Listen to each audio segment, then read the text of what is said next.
안녕하세요. 김건희입니다. 직무수행계획서 작성할 때 여러 질문들이 들어오는데요. 그중에서 이런 질문이에요. 나는 신입이다. 저는 신입인데요. 뭐 땡땡 기관에 채용 공고가 떠서 지원하려고 봤더니 직무수행계획서를 뭐 내라. 그래서 들어가 봤더니 그 파일을 열어봤더니 이런 거죠. 자기소개서는 쓰겠는데 신입 입장에서 직무에 대한 경력이 별로 없어. 아니면 아예 없어. 학교밖에 없어. 라고 했을 때 당황한 사항이 있다. 그래서 이럴 때 어떻게 해야 되냐라는 건데 오늘 직무수행계획서 작성할 때 신입인데 어떻게 해요에 대해서 잠깐 제가 좀 도움의 팁을 좀 드리도록 하겠습니다. 자, 슬라이드 한번 볼까요? 네, 보시죠. 어, 군더더기 최대한 빼고 설명을 해보도록 하겠습니다. 그리고 시간이 되면 다음에 또 영상에 또 추가 질문이 들어오면 이 오늘 주제와 연결되어 있다 그러면 제가 추가 영상을 하도록 할게요. 자, 제가 써봤어요. 신입인데 직무수행계획서 어떻게 해야 되냐? 자, 다음 페이지 보죠. 자, 보면 이 직무수행계획서 양식이에요. 이렇게 된 것도 있고, 뭐 다양한 것도 있고, 양식 없는 것도 있고, 그죠? 자, 이런 것도 질문을 해요. 분량 몇 매 이상 내라. 대체로 제 경험상 가장 많이 본 건 A4 사이즈 2매 내 또는 내외라고 써 있지만 보통 2장입니다. 아니면 뭐 3장 정도가 가장 많이 봤고요. 좀 경력직이거나 특수 직무에 속한다라고 봤을 때 전문직, 연구직 뭐 이런 걸 봤을 때는 보통 A4 5장 정도로 합니다. 다만 오늘은 신입이잖아요. 신입일 경우에는 경력이 없다는 전제 하에 보면 제가 본 건 5장도 본 적은 있긴 있어요. 있는데 이것보다 보통은 2장 정도다. 이렇게 보시면 되겠습니다. 그리고 신입으로 국한시켜 봤을 때 2장 정도면 뭐라 그럴까요? 여러분한테는 좀 부담이 될 수 있지만 2장 정도라 하면 뭐 형식적인 어떤 조직에 대한 이해를 집어넣고 직무에 대한 내용 집어넣고 나면 이 A4 2장은 큰 분량은 아닙니다. 그래서 너무 부담 갖지 마시고 나 신입인데 A4 2장 뭐 정도로 쓰래요. 직무수행계획서 그러면 첫부터 아예 싫어 포기하지 마시고 한번 도전해 보시길 바래요. 자, 그 이런 양식이 있고 이런 양식은 양식은 다양하다. 기관에서 주는 양식도 있고 뭐 없는 양식도 있지만 대체로 양식을 주는 것이 많다. 그리고 분량으로 치면 방금 말씀드렸듯이 2장 정도 가장 많은데 3장이나 5장 정도 있더라. 이런 식입니다. 자, 이런 양식 지나가고요. 그 다음에 자, 요건 제 영상을 아마 앞에 있는 영상들을 쭉 보신 분들이라면 너무 자주 본 어떤 직무수행 계획서의 그 틀이라고 보시면 될 것 같아요. 가장 큰 틀은 3개로 서론, 본론, 결론으로 간다라는 거고요. 서론 부분에서는 내가 지원하는 기관이라든지 지원하는 직무에 대해서 알고 있어요라는 걸 좀 전반부에 좀 집어넣으셔야 됩니다. 내가 어떤 기관에서 어떤 일을 하는지 알고 있어. 그래서 내 경력과 또는 나의 어떤 전공과 직결된 연관이 있어. 그러하니 나는 당신네 조직에서 이 직무를 다음과 같이 수행할 거야 라고 하는 게 이 서론 부분입니다. 그리고 나서 그 다음이 다음과 함께 수행할 거야라는 내용이 2번, 이 본론 부분에 들어가는 거죠. 즉, 직무 수행 계획, 추진 계획들이 이 본론에 들어갑니다. 아시겠죠? 그리고 결론 나가는 거고. 자, 신입으로 국한시켜 볼게요. 자, 여기 신입들은 이런, 이런 이제 문제가 생겨요. 자, 제가 뭐 좀 양식이 있는데 이게 다운받았어. 근데 김컨 유튜브를 봤더니 이런 식으로 하래. 근데 짜증 나는 거지. 왜? 왜? 난 신입이거든. 학교 열심히 다녔어. 다니다 보니까 바빠서 알바밖에 못했어. 뭐운 좋게 인턴을 했지만, 뭐 길어야 2살, 3달 인턴직을 했지만, 그게 나한테는 큰 어떤 무기가 아직은 되지 않아. 근데 이렇게 쓰라는 거야. 그래서 김건희 짜증 나는 거지. 근데 있잖아요. 자, 절대 잊지 마실 거 앞에 잠깐 설명드렸습니다.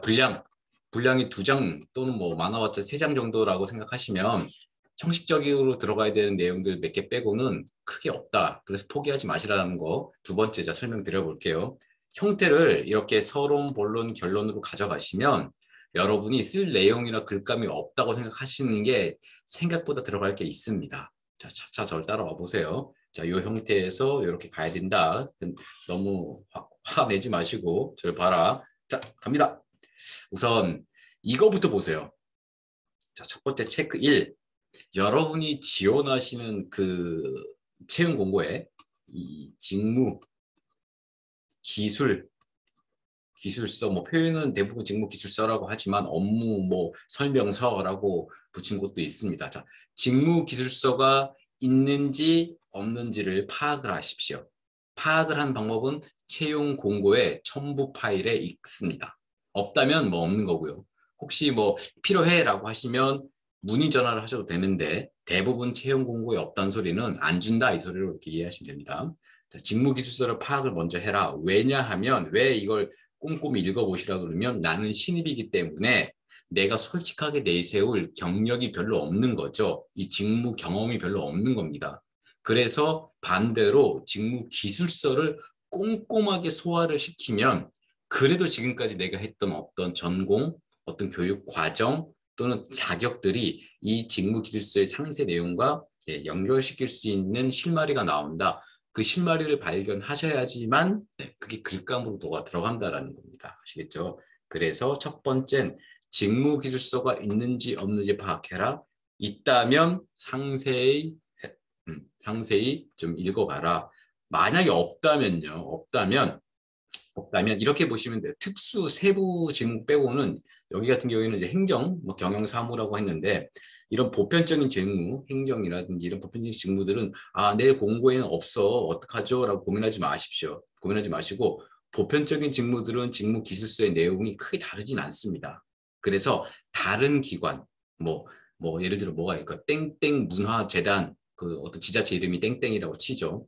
땡땡 문화재단 행정이야 라고 했을 때 이 땡땡 기술서가 없어 라고 하시면 다른 지자체 문화재단 있죠. 거기 뭐 어떤 사이트를 뒤져서 보시면 직무 기술서가 나와 있는 경우도 있고요. 아니면 그것도 없어 라고 하면 그냥 이름만 같은 직무의 이름, 행정이면 행정, 총무면 총무, 직무 기술서를 찾아보면 쉽게 검색을 할 수가 있습니다. 이 직무 기술서를 파악을 해서 좀 시작을 하시는 게 낫습니다. 대체로 요즘 트렌드는 이 직무 기술서를 같이 올려둔다 보시면 될 것 같아요. 자, 보죠. 또 직무기술서 여기 예시를 제가 행정을 들었어요. 신입들 보면 대체로 행정도 많이 하시더군요. 보시면 뭐 이건 기관의 업무, 능력 단위라고 하는데 철저하게 이런 형태들은 NCS 체계를 따라갑니다. 그래서 능력 단위라고 표현했고 직무 수행 내용 했는데 자, 여기를 잘 보세요. 여기 이 조직의 직무 수행 계획서, 행정 직무 기술서, 직무 기술서는 특이하게 돼 있어요. 이렇게 돼 있어요. 보시면 이 행정 경영 사무라고 해놓고 직무를 어떤 직무를 하냐 수행 내용에 보시면 이렇게 5개가 있어요. 1번 보시면 경영 기획을 해요. 2번 보면 경영 평가, 3번 총무, 4번 자산관리, 5번 인사 이렇게 5가지를 하는 게 뭐다? 행정이다 이렇게 정의를 하고 있어요. 자, 이 소리는 제가 봐도 HR을 많이 해온 제가 봐도 이거는 너무 많아요. 너무 많다는 소리는 뭐냐면 행정 경영 사무라고 직무 기술을 해놓고 직무 수행 내용을 이렇게 너무 많지 행정 범위 행정이라고 퉁 쳐놓고 그 안에 기획부터 평가, 총무, 자산, 관리, 인사, HR까지 다 들어간 게 행정이다라고 해놓으니까 막막한 겁니다. 이때 이렇게 생각하시면 좋습니다. 첫 번째 생각하실 건 이 중에 나는 뭐 할까 고민하지 마십시오. 여러분이 열심히 하셔서 최종 합격을 하시면 이 행정 직무라고 하죠. 경영 사무 직무. 이 안에서 업무 분장이 됩니다. 즉 채용 후에 이 행정 큰 단위 안에서 지금 직무 수행 계획 내용 5개가 들어가 있잖아요. 이 내용 중에 세분화되기 시작을 합니다. 혹시 작은 조직, 규모가 작아 전체적으로 작은 조직에선 이 5가지를 그냥 얼버무려서 다 할 수는 있지만 여러분이 신입이잖아요. 지금 신입 설명을 하고 있으니까 신입인 경우에는 그냥 이거 어떤 자산 관리라든지 경영 평가에 대해서 너무 전문적인 걸 솔직히 초반에 맡기진 않습니다. 이미 그 선배들이 있죠. 상사들이 있기 때문에 그 상사들의 보좌를 하면서 업무를 배워가게 되니까 너무 부담 갖지 마세요.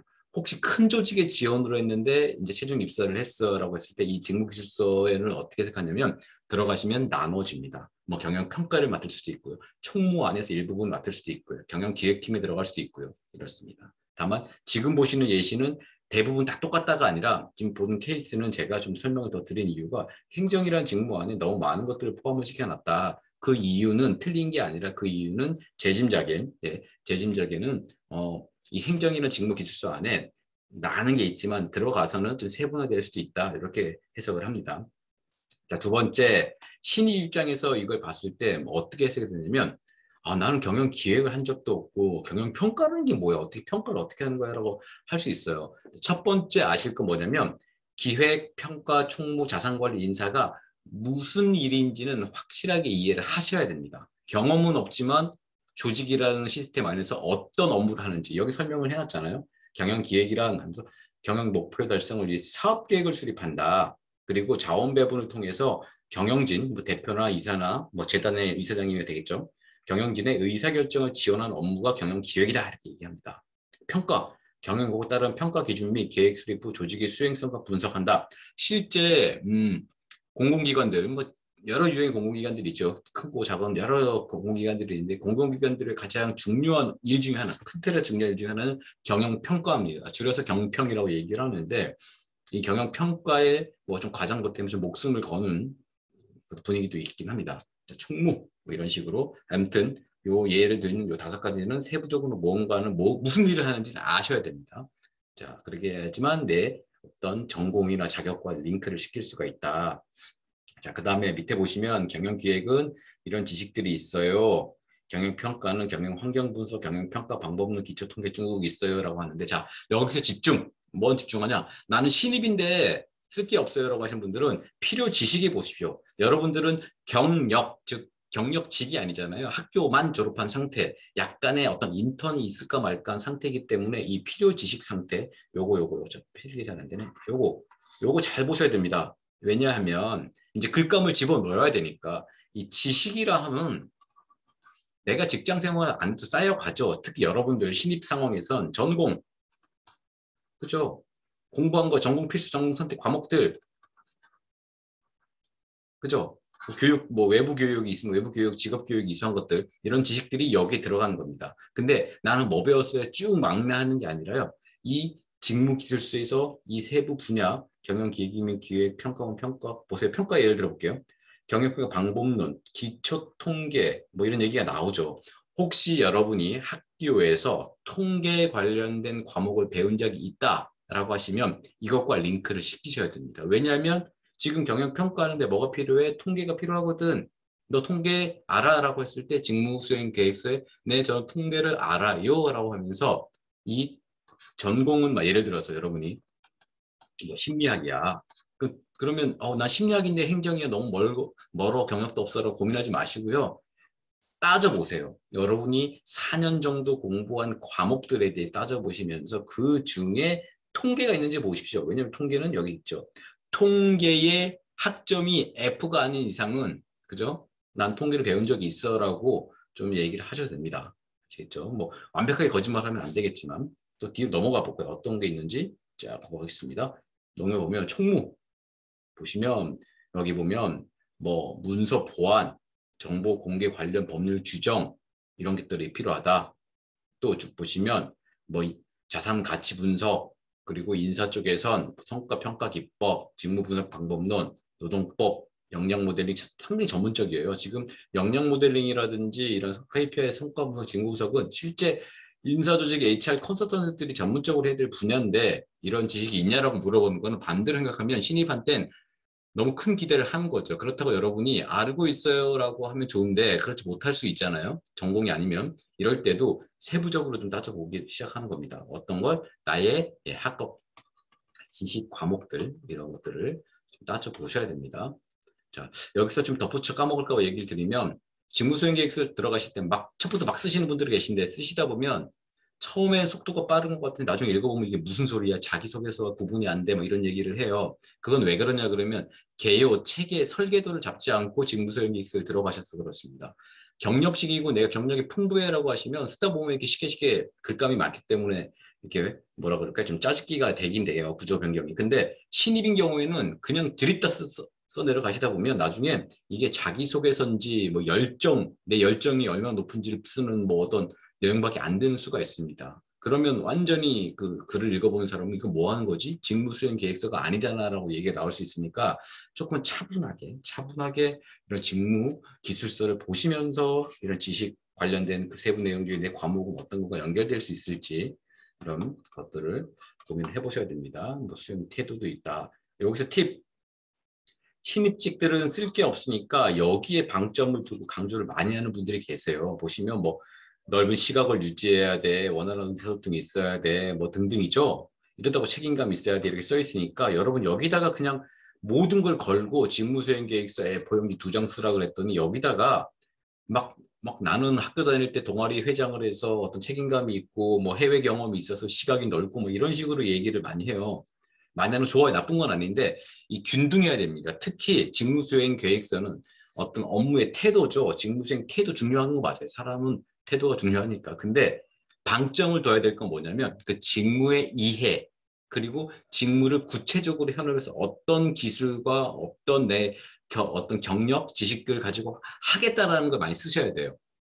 자기소개서 안에 나는 어떤 사람인가, 어떤 인생의 경험과 난관이 있었고 이런 걸 풀어내는 게 자기소개서고요. 직무수행 계획서에는 자기소개서 담긴 내용을 아예 빼는 건 아니지만 그래도 업무적인 측면, 직무를 이해해서 나는 이 직무에서 요구하는 이런 지식들이 있으니 이 지식을 이용해서 이런 업무를 이렇게 풀어갈 거예요 라고 하는 그 무게에 두셔야 됩니다.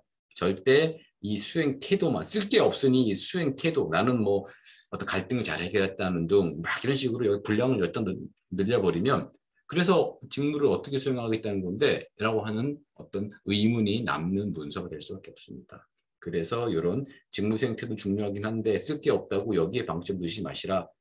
최대한 이 필요 기술 꼼꼼하게 읽어보시면서 하셔라. 아시겠죠? 그래야지만 글감이 나온다. 그리고 다시 정리를 좀 해드리면 신입직한테는 그렇게 방대하고 전문적인 직무기술서, 직무수행계획서를 요청하는 곳은 별로 없다. 그렇다고 해서 너무 직무수행 태도 입장, 나는 열정이 있어요, 시각이 높아요, 뭐 어떤 뭐 원활한 의사소통이 있어요 등등 거기에 방점 두지 마시고 나의 전공이라든지 자격이라든지 이런 것들을 잘 적재적소에 링크를 시키는 게 필요하다라는 겁니다. 자, 직무수행계획서 작성하시다 궁금하시거나 좀 도움이 필요하다라고 하시면 저렴하게 직무수행계획 첨삭도 해드리고 있으니까요. 한번 연락을 주시고요. 그리고 비용이 부담이 되신 분들을 위해서 제가 직무수행계획서 예시라든지 이런 것도 좀 판매하는 곳을 좀 만들어 놨습니다. 좀 보시면 네이버 쇼핑에서 전자책을 팔고 있으니까 좀 필요하신 분들은 요청을 하시면 될 것 같습니다. 네이버 쇼핑 같은 데 들어가셔서 팀스쿨 이나 또는 네이버 쇼핑에 직무수행계획서라고 치면 이런 예시 파일들을 팔고 있습니다. 다만 단점. 우리나라에 직무가 많은데 뭐 수백 개를 다 올려놓을 수는 없을 것 같고요. 차곡차곡 제가 시간이 되는 대로 하나씩 만들어서 올리고 있으니까 혹시 들어가셨는데 내가 원하는 직무가 없어요 라고 하면서 저를 쌍놈 새끼 이렇게 욕하시면 안 됩니다. 댓글을 주시거나 아니면 저한테 뭐 쪽지를 주세요. 이런 직무 없어요 라고 문의하시면 제가 만들어서 드릴 수는 없고 바로 한번 찾아보고 생각을 해보도록 하겠습니다. 그리고 시간이 되는 대로 계속 내용들이나 이런 것들 올리도록 할 테니까 신입직인데 절대 포기하지 마시고요. 아우 나 경력이 없는데 어떻게 이렇게 직무수행계획서를 써? 이렇게 포기하는 분들 많아요. 근데 그러지 마세요. 내 태도가 있고 열정이 있으면 거기다 내가 지금까지 힘들게 쌓아온 어떤 지식들이 있죠. 자격이나 이런 것들을 좀 논리정연하게만 이렇게 배치를 시키면 훌륭한 직무수행 계획서가 됩니다. 그리고 또 하나, 내가 신입인데 난 쓸 게 없어요라고 하시잖아요. 반대로 생각해 보세요. 나는 신입인데 쓸 게 없어요라고 얘기하면요. 나의 경쟁자들도 나와 비슷한 상황입니다. 어마어마한 경력을 가진 사람이 나랑 경쟁을 하냐? 그런 경우는 드물다. 이렇게 생각하시면 됩니다. 아무튼 포기하지 마시고 최선을 다해서 좋은 결과 있으면 좋겠습니다. 저는 최대한 또 다른 영상 만들어서 찾아뵙도록 하겠습니다. 자, 좋은 하루 되세요.